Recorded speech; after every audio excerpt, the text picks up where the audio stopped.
Hello student, आज हम class 12th commerce Hindi medium हमारा जो सब्जेक्ट है व्यवसाय अध्ययन। और हमारा जो आज का टॉपिक है अध्याय 1 प्रबंध की प्रकृति एवं महत्व, इसका आज अध्ययन करेंगे। इसके लिए एमपी बोर्ड द्वारा 8 अंक निर्धारित किए गए हैं। 4-4 नंबर के 2 क्वेश्चन इसमें से परीक्षा में आएंगे। इस प्रकार से टोटल अंक 8 हो जाते हैं। इसमें जो हमारे अध्ययन के बिंदु है ये आज जिनके बारे में हम अध्ययन करेंगे, प्रबंध का अर्थ एवं परिभाषा, और उसके बाद प्रबंध प्रशासन संगठन का अर्थ ये हम देखेंगे, और प्रबंध प्रशासन संगठन में अंतर भी हम यहाँ पर देखेंगे, और उसके बाद प्रबंध की विशेषताओं को देखेंगे। तो ये हमारा व्यवसाय अध्ययन का पहला चैप्टर है और इसमें से 4 नंबर के 2 क्वेश्चन बोर्ड की परीक्षा में आते हैं। तो हमारे लिए बहुत ही महत्वपूर्ण है, इसे अच्छे से ध्यान से सुनना है। यहाँ पर आप देख सकते हो, अगर हमें प्रबंध के बारे में जानकारी लेना है तो यहाँ हिंदी में लिखे हुए 7 शब्द है। आप देख सकते हैं नीस, नीस, अनीस, 1 2 3 4 5 6 7, ये 7 शब्दों से ही प्रबंध की रचना हुई है, या प्रबंध का जो काम होता है या प्रबंध की जो क्रिया होती है वो इन्हीं 7 शब्दों में पूर्ण होती है। अब ये निस निस अनिस जो शब्द है इसके मैं पूरे शब्द बताऊंगा। नी का मतलब यहाँ पर है नियोजन से, स का मतलब संगठन से, नी का मतलब निर्देशन से, फिर स का मतलब समन्वय से, अ का मतलब अभिप्रेरण से, और नी का मतलब नियंत्रण से, और स का मतलब स्टाफिंग से। अब ये क्या होता है, आने वाले आगे आने वाले अध्याय में इन सारी चीज़ों के बारे में हम जानकारी प्राप्त करेंगे। ये सब प्रबंध के कार्य के अंतर्गत आते हैं और प्रबंध का कार्य इन्हीं प्रक्रिया के द्वारा पूर्ण होता है। तो आइए हम प्रबंध का अर्थ को देखते हैं। प्रबंध का अर्थ आप देख सकते हो, यहाँ पर मैंने वाइटनर से जो हाईलाइट कर रखा है, आपको उनको ही कॉपी में फेयर कॉपी में लिखना है। यहाँ प्रबंध का अर्थ देख सकते हैं आप। संकुचित अर्थ में प्रबंध दूसरे व्यक्तियों से काम कराने की तकनीक है। प्रबंध क्या है, तो हम जब किसी दूसरे व्यक्ति से कोई काम कराते हैं, तो उसे हम प्रबंध कहते हैं। ये संकुचित अर्थ में कि हमने किसी को कहा कि ये काम इस प्रकार से कर दो और उसने उस काम को कर दिया, तो वो क्या कहलाएगा, प्रबंध कहलाएगा। लेकिन अभी हम व्यवसाय अध्ययन की बात कर रहे हैं, जहाँ पर कोई एक व्यक्ति से हम काम नहीं कराते, हमारे पास काम करने वाले व्यक्तियों की संख्या बहुत ही ज़्यादा होती है। इसलिए व्यापक अर्थ में प्रबंध कला और विज्ञान है। व्यापक अर्थ में प्रबंध को हम कला और विज्ञान दोनों मानते हैं। अभी हम यहाँ पर ये भी देखेंगे कि कला क्यों है और विज्ञान क्यों है। यहाँ पर ये बता रखा है जो निर्धारित लक्ष्य की प्राप्ति के लिए। व्यापक अर्थ में प्रबंध कला और विज्ञान है, जो निर्धारित लक्ष्य की प्राप्ति के लिए। प्रबंध में जो हमने जो उद्देश्य सोचे हैं, जो लक्ष्य सोचे हैं, उसको विभिन्न मानवीय प्रयत्नों से इसका संबंध होता है। विभिन्न मानवीय प्रयत्नों के द्वारा इसको पूर्ण करने का, मनुष्य के द्वारा इसे पूर्ण करने का प्रयास किया जाता है। और इस दृष्टि में प्रबंध के अंतर्गत हम जो काम करते हैं, मैंने आगे जो बताया था आपको निस निस अनिस, वही बात यहाँ पर आ रही, 7 बिंदु वही आ रहे हैं। नियोजन, संगठन, समन्वय, निर्देशन, नियंत्रण, अभिप्रेरण, नीति निर्धारण आदि इसके अंतर्गत शामिल होते हैं। तो ये जो 7 बिंदुओं का प्रोसेस होता है, इसमें पूरा काम कंप्लीट होता है। प्रबंध कर्मचारी को नेतृत्व प्रदान करता है, मतलब लीडरशिप का काम भी प्रबंध के द्वारा किया जाता है, और उन्हें सुचारू रूप से कार्य करने के लिए प्रेरित भी करता है। तो ये प्रबंध का अर्थ है। एक छोटे रूप में हम वापस से देख लेते हैं कि संकुचित अर्थ में प्रबंध दूसरे व्यक्ति से काम कराने की तकनीक है। अगर हम साधारण रूप में देखें तो प्रबंध क्या है, दूसरे व्यक्ति से काम कराने की तकनीक। लेकिन हम व्यवसाय अध्ययन की बात करें, एक व्यवसाय में कई सारे व्यक्ति होते हैं, तो व्यापक अर्थ में प्रबंध कला और विज्ञान है। इसे हम कला भी बोलते हैं, विज्ञान भी बोलते हैं। कला इसलिए कहते हैं क्योंकि दूसरे लोगों से काम करवाते हैं, वो एक कला है। और विज्ञान इसलिए कहते हैं क्योंकि प्रबंध के अपने सिद्धांत होते हैं, इसलिए इसे हम विज्ञान मानते हैं। जो निर्धारित लक्ष्य की प्राप्ति के लिए विभिन्न मानवीय प्रयत्नों से संबंध रखता है। इसका संबंध, प्रबंध का संबंध किससे होता है, मनुष्य से, क्योंकि प्रबंध के काम कौन करता है, मनुष्य करते हैं। और प्रबंध के अंतर्गत कौन कौन से कार्य किया जाता है या कौन कौन सी बिंदुओं में इसके कार्य पूर्ण होते हैं, तो नियोजन, संगठन, समन्वय, निर्देशन, नियंत्रण, अभिप्रेरण, नीति निर्धारण आदि इसमें शामिल होते हैं। प्रबंध कर्मचारी को नेतृत्व प्रदान करता है तथा उन्हें सुचारू रूप से कार्य करने के लिए प्रेरित भी करता है। तो ये हमारा यहाँ पर आशय हुआ है। अब उसके बाद हम परिभाषा में जाएंगे, परिभाषा को समझने का प्रयास करेंगे। देखो यहाँ पर एक परिभाषा है, आप भी इसका स्क्रीनशॉट ले लेना। हम यहाँ पर हेनरी फ्योल की परिभाषा को देखेंगे। यहाँ हेनरी फ्योल की परिभाषा दी गई है। प्रबंध का आशय पूर्वानुमान लगाना, नियोजन करना, संगठन की व्यवस्था करना, निर्देशन देना, समन्वय करना और नियंत्रण करना है। मतलब प्रबंध का आशय है किसी चीज़ के बारे में जो हमारे पास समस्या है या जो किसी काम को हमें करना है, किसी कार्य को हमें पूर्ण करना, सबसे पहले उसके बारे में हमें विचार करना चाहिए, उसके बाद उसकी हमको योजना बनानी चाहिए, उसके बाद उस योजना के अनुसार कार्य करने के लिए लोगों का हमारे पास समूह होना चाहिए, जिसे हम संगठन कहते हैं। और इन सभी समूह इन सभी लोगों को जो हमारे यहाँ काम कर रहे हैं, इनको निर्देश देने वाला एक व्यक्ति भी होना चाहिए, जो लीडर हो सकता है या नेतृत्व करने वाला एक व्यक्ति भी हो सकता है, जो इन सबको निर्देश देगा। और इनमें तालमेल अच्छा हो तो ये समन्वय करना और नियंत्रण करना, ताकि हमारा कार्य सही ढंग से हो रहा है या नहीं हो रहा है, ये सारे काम इसके अंतर्गत किए जाते हैं। तो नियंत्रण करना भी इसके अंतर्गत आता है। तो प्रबंध का आशय पूर्वानुमान लगाना, नियोजन करना, संगठन की व्यवस्था करना, निर्देश देना, समन्वय करना तथा नियंत्रण करना है। तो आप ये एक परिभाषा अपनी फेयर कॉपी में नोट कर सकते हैं। इसके बाद हम और आगे बढ़ते हैं। इसमें अगला बिंदु जो हमारा आ रहा है, वो अगला बिंदु है हमारा प्रबंध प्रशासन और संगठन का अर्थ। यहाँ पर इस अर्थ के बारे में हम ध्यान से देखेंगे। तो सबसे पहले प्रशासन का अर्थ देखते हैं। यहाँ दे रखा है व्यावसायिक उपक्रम का वह रूप जो प्रमुख नीतियों और लक्ष्यों के व्यापक निर्माण से संबंधित है, प्रशासन कहलाता है। तो प्रशासन क्या है? जो व्यावसायिक उपक्रम की नीतियाँ और लक्ष्य बनाता है, लक्ष्यों और नीतियों का निर्माण करता है, वो क्या कहलाता है? प्रशासन कहलाता है। और यहाँ पर प्रबंध के बारे में भी बता रखा है, लेकिन प्रबंध हम आगे और पढ़ चुके हैं, इसमें थोड़े अलग से शब्द और डाल दिए गए हैं। हम इसे भी देख सकते हैं, नहीं तो हमने जो आगे याद किया वो भी यहाँ पर लिख सकते हैं। प्रबंध एक ऐसा नेतृत्व कार्य है, मैंने पहले ही कहा था, प्रबंध में बहुत सारे लोग काम करते हैं, इसलिए यहाँ पर एक व्यक्ति का नेतृत्व होता है, जिसमें सामान्य लक्ष्यों की प्राप्ति के लिए यहाँ पर एक हमारा लक्ष्य होता है, जिसमें मानवीय प्रयासों का ये काम किसके द्वारा किया जाता है? लक्ष्य प्राप्ति करने का मनुष्य के द्वारा मानवीय प्रयासों का नियोजन, संगठन, निर्देशन और नियंत्रण किया जाता है। मतलब इन बिंदुओं से होकर के काम गुजरता है इसमें। और ये भौतिक तथा मानवीय संसाधनों के कुशलतम उपयोग द्वारा उचित निर्णयन और निर्देशन के माध्यम से दूसरे से कार्य लेने की एक कला भी है। तो यहाँ पर ये इसका अर्थ दे रखा है। आप चाहो तो आगे से जो हमने याद किया वो भी लिख सकते हो। अब हम देखेंगे संगठन का अर्थ क्या है।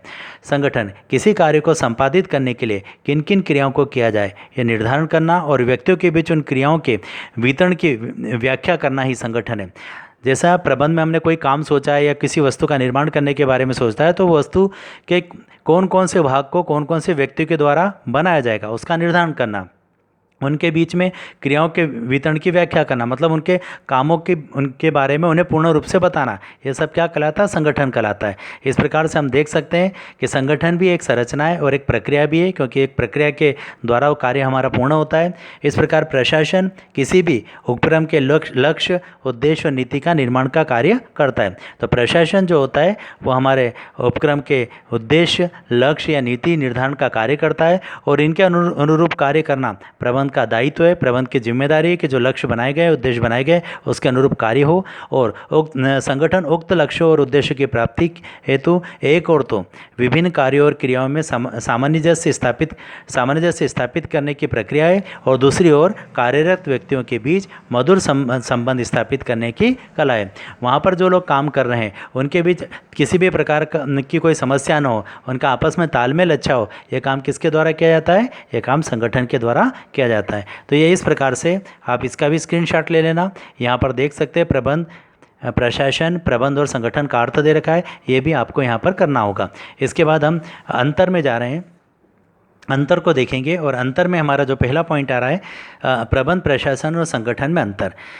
आपको 4 पॉइंट करना है, मैंने यहाँ पर ज़्यादा भी निशान लगा रखे हैं, आप इन सबको देख सकते हो, लेकिन आपको परीक्षा में कुल 4 लिखना है। नीति, अगर हम बात करें नीति की, अगर हम बात करें अंतर के आधार में, तो सबसे पहले मैं प्रशासन के बारे में बता रहा हूँ। ये नीतियाँ बनाता है, क्योंकि प्रशासन के द्वारा नीतियाँ बनाई जाती है और प्रबंध नीतियों को लागू करता है। और जो लास्ट में आ रहा संगठन, ये नीतियों को लागू करने के लिए व्यक्तियों के समूह का निर्माण करता है। जो नीतियाँ हमने बनाई है वो व्यक्तियों के समूह रहेंगे, उनके द्वारा ही उसको क्रियान्वित की जाएगी। तो ये नीतियाँ लागू करने का काम संगठन के द्वारा किया जाता है। तो नीतियाँ बनाता कौन है? प्रशासन। नीतियाँ लागू कौन करता है? तो प्रबंध। और नीतियों के अनुरूप कार्य कौन करता है? तो वो संगठन करता है। तो ये पॉइंट हमारा अच्छा है, इसे भी हम कर सकते हैं। पॉइंट नंबर 3 आ रहा है इसमें में किसके द्वारा प्रभावित होना।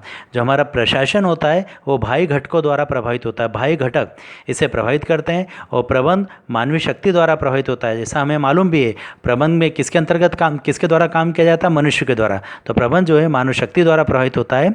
और जो संगठन है वो प्रबंध का क्या है, संगठन जो है प्रबंध का सहयोगी है, क्योंकि प्रबंध के द्वारा जो सोचा गया कार्य वो संगठन पूर्ण करता है। अतः प्रबंध का सहयोगी तंत्र है, अतः प्रबंध से प्रभावित होता है। एक ये भी पॉइंट अच्छा है, इसे भी आप कर सकते हैं। पॉइंट नंबर 3 में जाएंगे, भूमिका। यहाँ पर हम बीच के पॉइंट को देख सकते हैं। यहाँ पे लिखा है प्रशासन, यह संस्था का मस्तिष्क है, क्योंकि योजना बनाना, निर्माण करना, नीतियाँ बनाना, ये सब काम कौन करता है, प्रशासन। इसलिए इसे हम मस्तिष्क मानते हैं। और प्रबंध जो है इसे हम आत्मा मानते हैं, और संगठन जो है इसे हम शरीर मानते हैं, क्योंकि इसके द्वारा हमारा कार्य पूर्ण होता है। तो यहाँ पर भी एक पॉइंट है, यह भी सरल एक पॉइंट है, इसे आप कर सकते हो। एक 7वें नंबर का पॉइंट आ रहा स्तर। बीच के अगर पॉइंट को हम देखें तो प्रशासन जो है बीच में जो आ रहा है हमारा प्रशासन है, ये उच्च स्तरीय कार्य का प्रभारी होता है। ये उच्च स्तरीय कार्य है, प्रबंध हमारा मध्य स्तरीय कार्य है, और लास्ट वाला जो है हमारा संगठन, यह इसका स्तर प्रशासन के परस्पर सहयोग द्वारा निर्धारित होता है। तो आप ये भी बिंदुओं को कर सकते हैं। इसके बाद अधिकार आ रहा है। ये अधिकार को जैसे पहले नंबर पे बोला है, जो कि हमारा प्रबंध है, अधिकारों को लागू करता है, ये अधिकारों का निर्धारण करता है कि कौन कौन से अधिकारी द्वारा कौन कौन से कार्य किए जाएंगे, तो उसका निर्धारण करना। ये अधिकारों को लागू करता है और ये अधिकारों से प्रभावित होता है, क्योंकि इसमें व्यक्तियों के द्वारा कार्य किया जाता है। तो यहाँ पर पॉइंट दे रखे हैं, आपको इसमें से 4 पॉइंट करना है। आप इसे अच्छे से इसका स्क्रीनशॉट ले लेना और अपनी फेयर कॉपी में इसे अच्छे से नोट कर लेना। देख सकते हैं ये हमारा प्रबंध, प्रशासन और संगठन में अंतर के बारे में यहाँ पर बतलाया गया है। हम और आगे बढ़ते हैं और यहाँ पर हम देखेंगे प्रबंध की विशेषताएं। यहाँ पर भी 4 करना है, मैंने बहुत सारे पॉइंट पे निशान लगा रखे हैं, आप 4 बिंदुओं को करना। यहाँ पर पॉइंट नंबर 2 की बात करेंगे। प्रबंध एक महत्वपूर्ण प्रक्रिया है। प्रबंध को एक महत्वपूर्ण प्रक्रिया हम इसलिए मानते हैं क्योंकि इसमें जो हमारा काम होता है वो निस अनिस, जो कि मैंने इस वीडियो की शुरुआत में ही बताया था आपको कि 7 बिंदुओं के आधार पर काम को पूर्ण किया जाता है ताकि निर्धारित लक्ष्य को हम प्राप्त कर सकें। तो प्रबंध में नियोजन, क्रियान्वयन, नियंत्रण, समन्वय, अभिप्रेरण, निर्देशन इत्यादि सम्मिलित होते हैं, जिसकी सहायता से पूर्व निर्धारित लक्ष्य की प्राप्ति हो सकती है। तो ये पॉइंट नंबर 1 अच्छा है, इसे आप लिख लेना और इसे याद करना। उसके बाद पॉइंट नंबर 4 पे आते हैं, सामूहिक प्रयत्न पर बल देना। इसमें कहा गया है कि प्रबंध समूह के प्रयासों का ही नियोजन, संगठन, समन्वय, निर्देशन, अभिप्रेरण और नियंत्रण करता है। मतलब ये 7 बिंदु के जो काम होते हैं वो किसका होता है, समूह का। यह व्यक्तिगत प्रयत्न पर बल नहीं देता है, क्योंकि यहाँ पर बड़े काम को किया जाता है, इसलिए व्यक्तिगत प्रयत्न पर यहाँ पर जोर नहीं दिया जाता है। इसके बाद हम पॉइंट नंबर 6 पे जा रहे हैं। इसको भी आप देख सकते हैं, प्रबंध कला और विज्ञान दोनों है। प्रबंध के निश्चित सिद्धांत होते हैं, सिद्धांत होने के कारण इसे प्रबंध को हम विज्ञान मानते हैं, और प्रबंध कला है क्योंकि व्यवहारिक जगत में इन सिद्धांतों को क्रियान्वित कर निर्दिष्ट लक्ष्यों की प्राप्ति की जा सकती है, इसलिए इसको हम क्या मानते हैं, कला मानते हैं। इसके बाद प्रबंध एक पेशा है, उसके बारे में भी हम यहाँ पर देखेंगे। प्रबंध एक पेशा है। प्रबंध वर्तमान युग में एक पेशे का रूप धारण कर चुका है। Chartered doctor, chartered accountant, engineer, शिक्षक, ये सब क्या एक पेशेवर व्यक्ति है। आदि मान्य पेशे की भांति प्रबंध भी एक पेशे के रूप में विकसित हो चुका है, क्योंकि इसमें संचित ज्ञान उपलब्ध होता है। आपने देखा होगा, डॉक्टर हो, चार्टर्ड अकाउंटेंट हो, या इंजीनियर हो, या शिक्षक हो, ये एक निर्धारित वर्षों तक अपना अध्ययन करते हैं, और उसके बाद इनके पास जो संचित ज्ञान होता है उसी से वो अपना काम पूर्ण करते हैं, क्योंकि इनमें संचित ज्ञान उपलब्ध है तथा व्यवहारिक जगत में सफलता प्राप्त करने के लिए उस ज्ञान को प्राप्त करना जरूरी है। तो यह प्रबंध को भी हम एक पेशा मानते हैं। एक और पॉइंट आ रहा है विश्वव्यापी उपयोगिता, कि प्रबंध के सिद्धांत की उपादेयता या उपयोगिता केवल व्यवसाय तक ही नहीं है। हम व्यवसाय अध्ययन पढ़ रहे हैं तो इसका मतलब ये नहीं कि प्रबंध व्यवसाय अध्ययन तक ही सीमित है, बल्कि ये आर्थिक, सामाजिक, धार्मिक, राजनीतिक क्षेत्रों में भी प्रबंध के सिद्धांतों का उपयोग किया जाता है। टेलर ने एक स्थान पर, एक विद्वान है जिन्होंने लिखा है कि वैज्ञानिक प्रबंध के बुनियादी सिद्धांत सभी मानवीय क्रियाओं में एक साधारण व्यक्ति की क्रियाओं से लेकर विशाल निगम की क्रियाओं तक लागू होते हैं। इनका कहना ये कि एक व्यक्ति के द्वारा किए गए कार्य से लेकर के एक बड़ी से बड़ी फर्म या विशाल निगम तक ये प्रबंध के सिद्धांत लागू होते हैं, वहाँ भी वो क्रियान्वित होते हैं। तो इसकी उपयोगिता जो है वो विश्वव्यापी उपयोगिता है। एक ये भी पॉइंट अच्छा है, काम लेने की कला। प्रबंध जो है वो अन्य लोगों से काम लेने की या उनके साथ मिलकर काम करने की कला है, और इस कला का सहारा लेने वाले सफलता के शिखर पर पहुंच सकता है। तो अगर हमें प्रबंध का नॉलेज है तो हम काम लोगों के साथ अच्छे से मिलकर काम कर सकते हैं, और अगर इस कला का हमें ज्ञान नहीं है तो हमें असफलता का ही हाथ लगेगी। तो ये भी एक पॉइंट है। और एक और पॉइंट आप इसमें से कर सकते हैं जो नीचे दे रखे हैं, संगठन के प्रत्येक स्तर पर अपरिहार्य प्रबंध के 3 स्तर होते हैं। जो सबसे बड़ा स्तर होता है उसे हम शीर्ष प्रबंध कहते हैं, जो बीच में आता है उसे मध्य स्तरीय प्रबंध कहते हैं, और जो सबसे नीचे आता है उसे निम्न स्तरीय प्रबंध कहते हैं। इसलिए यहाँ कहा गया है कि संगठन के प्रत्येक स्तर पर अपरिहार्य मतलब सभी स्तर पर प्रबंध जरूरी है। संगठन के प्रत्येक स्तर पर प्रबंध अपरिहार्य है, जैसे शीर्ष प्रबंध, मध्य स्तरीय प्रबंध और निम्न स्तरीय प्रबंध आदि। एक और बता रखा है पॉइंट नंबर 16 में, प्रबंध स्वामित्व से पृथक भी हो सकता है। कहने का आशय ये है कि ये ज़रूरी नहीं है कि एक फर्म में मालिक और मैनेजर दोनों एक ही हो, ये अलग अलग भी हो सकते हैं। वर्तमान युग में तो ऐसा ही हो रहा है। हम यहाँ देख सकते हैं प्रबंध तथा स्वामी एक ही हो, सदैव जरूरी नहीं है।